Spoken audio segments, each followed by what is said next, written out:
Hi everyone! Welcome to the Knitted by Whitney YouTube channel.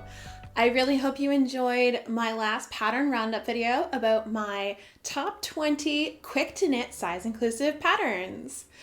Like I mentioned in that video, I have a companion video for it, and this is that companion video. The last video was about quick to knit projects. This video is about my top 20 worth the work size inclusive patterns. I'm really excited to share some of these designs with you because they are absolutely stunning. Yes, they take either a lot of time or a lot of brain power, or in some cases both, to make them, but from my own experience and from the experience of others, I know that they are worth the work. So let's get into these patterns, shall we? Number one on my list is the Zoja wrap cardigan by Veron Rose. I am in love with this pattern. I wanted to test knit this design when Alex was looking for testers, but I was knee-deep in work at the time and I just couldn't do it. However, I got to watch a few of my friends all make this at the same time, and I got to glean some information from them. And everybody I know who made it said it is stunning. It is worth every stitch, every hour that it takes to make it. Because this is not for the faint-hearted. This is one of those patterns that you need to have a solid understanding of knitting techniques as well as some simple garment construction in order to make sure you don't get confused by this pattern. Because this is not a hand-holding pattern. This is one of the ones that you need to understand why you're doing a certain technique or why you're doing a certain construction. I am really excited to make this pattern. It's pretty high in my queue on Ravelry, and I'm not going to tell you why just yet. That is coming up in a future video, but you will find out soon. Number two on this list is the Souffle tee by Penrose Knits. I tested this design for Laura earlier this year and I absolutely loved it. It does take a bit of time, even though it is a t-shirt style. The pattern is designed with mohair, but I made mine with lace weight alpaca silk, and it turned out just as great as those that did mohair. The reason that this takes a long time is because you are using very small yarn on some pretty small needles, and there's some really interesting construction elements to it that were new to me at the time, and some of them can take a bit of time, such as that beautiful ruffle that goes across the yoke of the sweater. I absolutely love it. It is worth every single stitch. And let me tell you, by the time that you're ready to cast off that ruffle, there are a lot of stitches. But it is worth it because it looks so adorable. I am really excited to make another one of these tees because during the test knit there was somebody who used silk yarn, and I really want to try and make this with some plant-based 100% tencel yarn that I have in my stash. It acts very similar to silk, so it gives you a totally different texture than you get when you use either mohair or alpaca, both of which are very fluffy yarns. But it still looks really stunning with the drape that you get from a plant-based fiber or from silk, which is a protein-based fiber. Number three on my list is the Estrella sweater by Bad Wolf Girl Studios. Of course I am including this pattern. I just finished mine recently and it is absolutely stunning. It's one of those sweaters that as soon as somebody sees it, they are just in love with it immediately because it looks so impressive.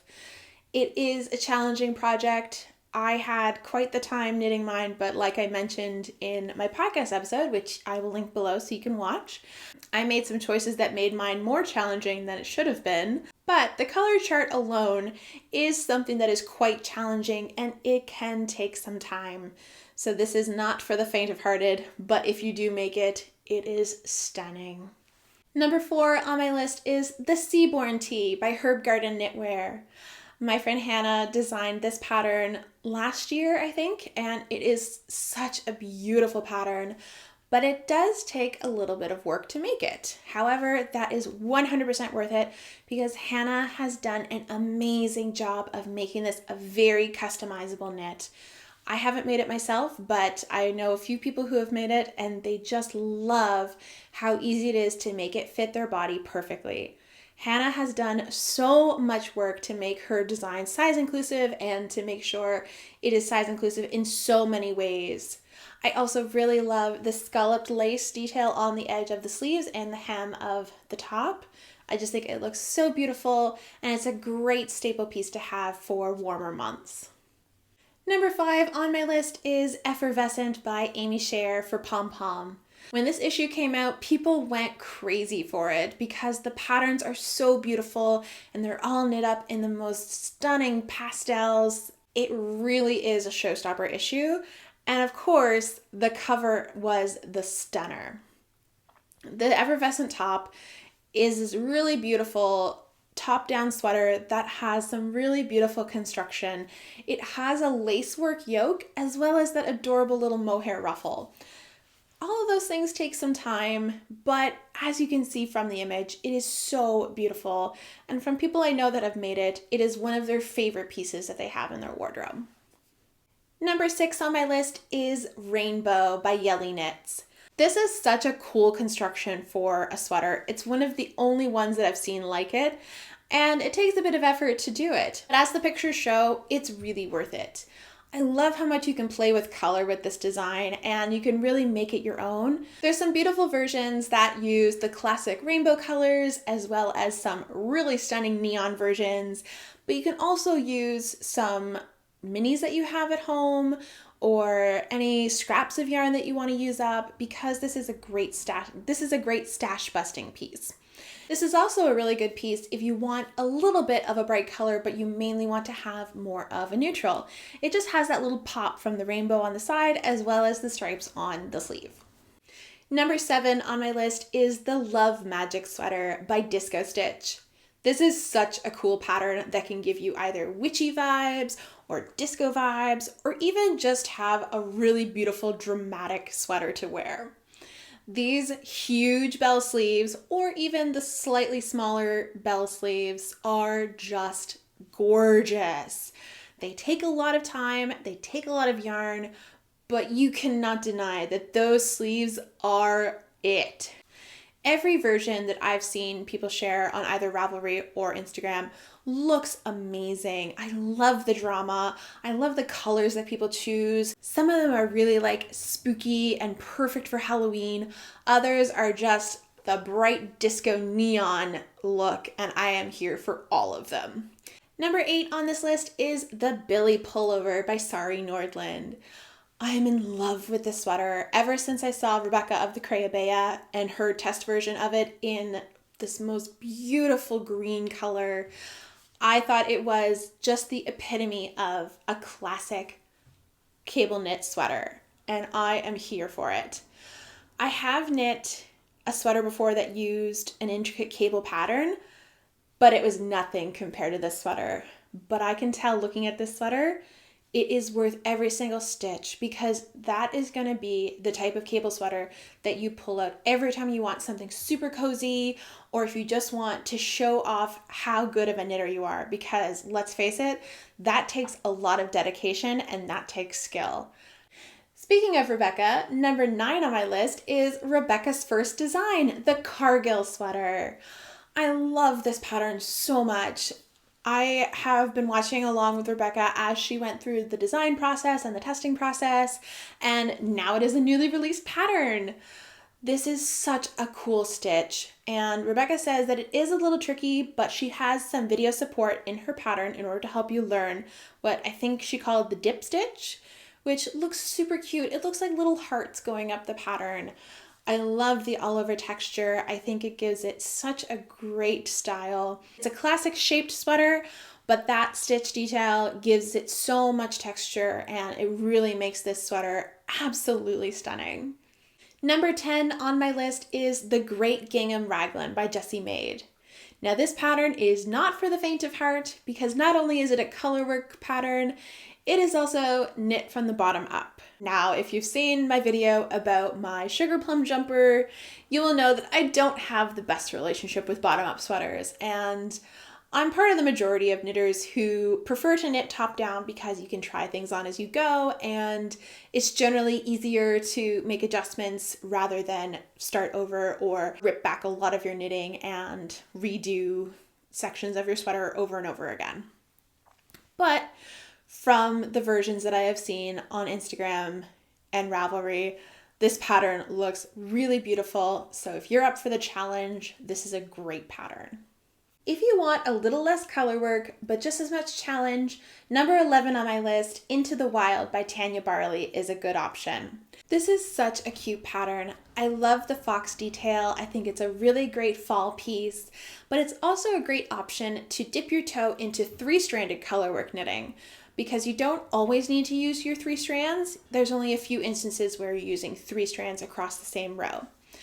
I'm not yet feeling confident enough to do that. I'm going to try and do some more 2-stranded color work before I dive into that, but when I'm ready to do 3-stranded, I think this is going to be the pattern that I go for. Number 12 on my list is The First Sweater by Hive Knits. I adore this pattern because it is such a classic design, but it packs a punch. It really impresses with those beautiful half fisherman's rib sleeves that take a lot of time and can be a little tricky to get the length correct, but when you do, it is the cozy classic sweater that you've been looking for. Lizzy also has graded this to so many sizes, and I'm really impressed with her commitment to size inclusivity, especially as a brand new knitwear designer who also works full-time as a doctor. I can't imagine having the time to do all of this, let alone do it so well. But every single version of the first sweater that I've seen has just made me want to knit it more and more and more. So this one is definitely in my queue. I might not get around to it for a little while, but I cannot wait to make it. Number 13 on my list is Wool and Honey by Andrea Mowry.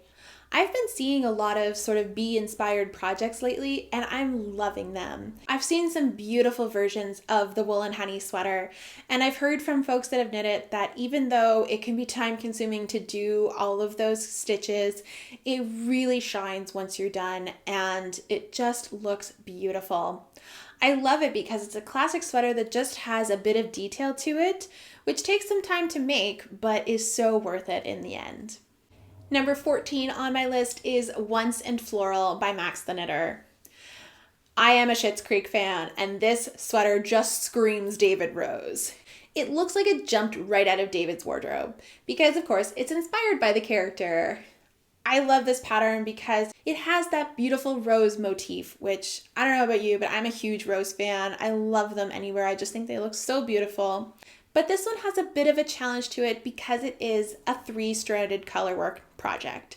But like Into the Wild before, this is another one that only uses a few rows of 3-stranded colorwork.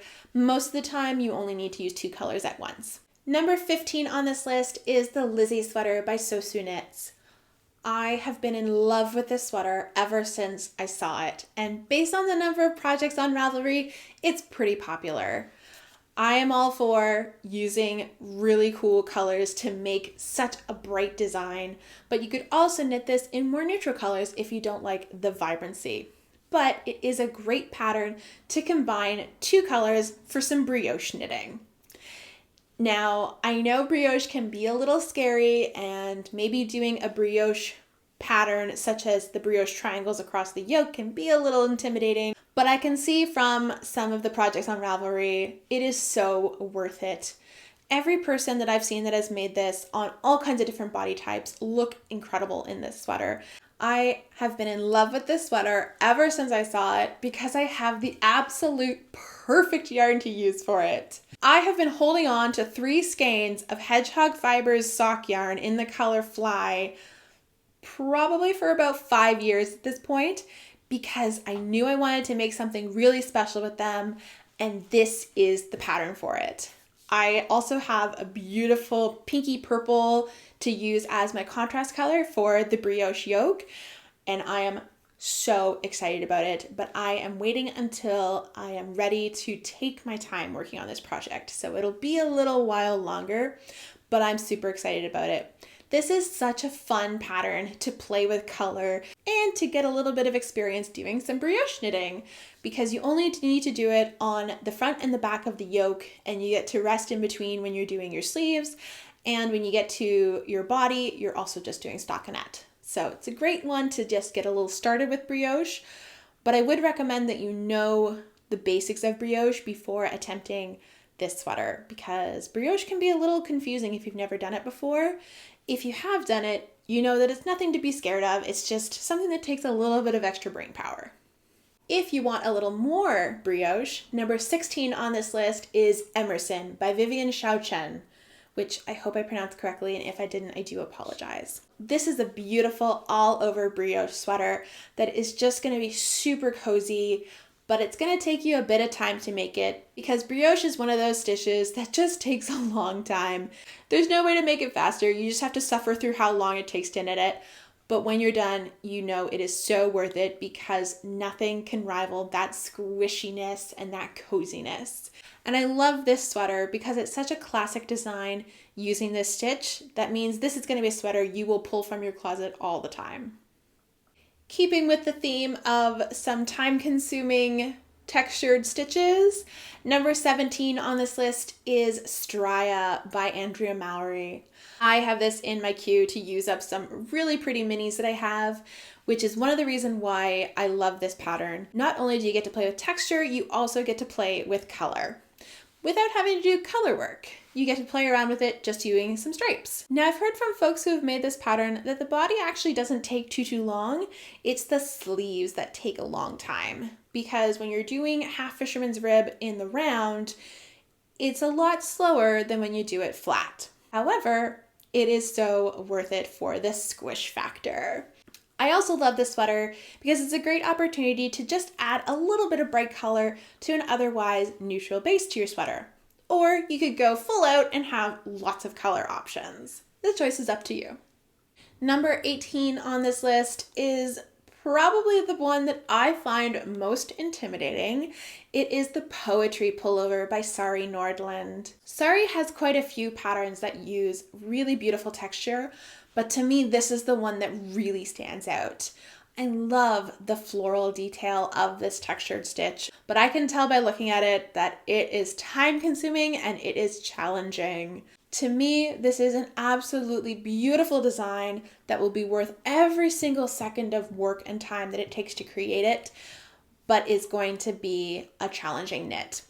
Combining both lace and texture into your pattern is going to be something that's challenging to do as a knitter, but it is so worth it in the end. All of the finished versions of this sweater look stunning, and maybe one day I will get up the nerve to make it. But for now, I will just admire from afar, although those who have made it say that it is so worth it, and it is one of the stunner pieces in their collection.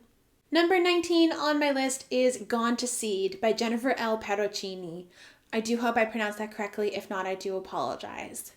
I have a couple friends that have made this pattern and it looks so stunning on them, and they assured me it is worth the work. This is a fingering weight sweater made with very small needles. Add into that a beautiful lace detailing on the shoulder, as well as some really nice detailing along the back of the sweater and the front by the button band. That's another thing that I love about this sweater. It has this really adorable button band, which means you're going to have to knit your project flat, but you get this really cute button band in the end. And to me, that actually makes this pattern stand out more than if it had just been knit in the round and that was a stockinette section. And lastly, number 20 on this list is for all of you that like to play with color. It is the Sea Glass Sweater by Wool & Pine Designs. This is the sweater for all of those scraps and minis and leftover bits of yarn that you have that you just don't know what to do with. It's an experimenting color. It is color work, but it is fairly simple color work. It's just all about having fun with your knits.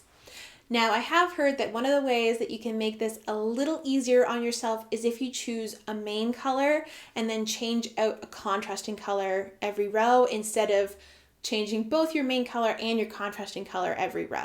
This pattern is stunning in the sense that you get to use up all of your scraps in a really creative way, but it's also nice because when you look at your sweater, you get to see a yarn that you use for maybe another project and it will remind you of that other project. Or maybe you got some special minis for Christmas and you can look down and see those minis and remember the memories of getting those minis.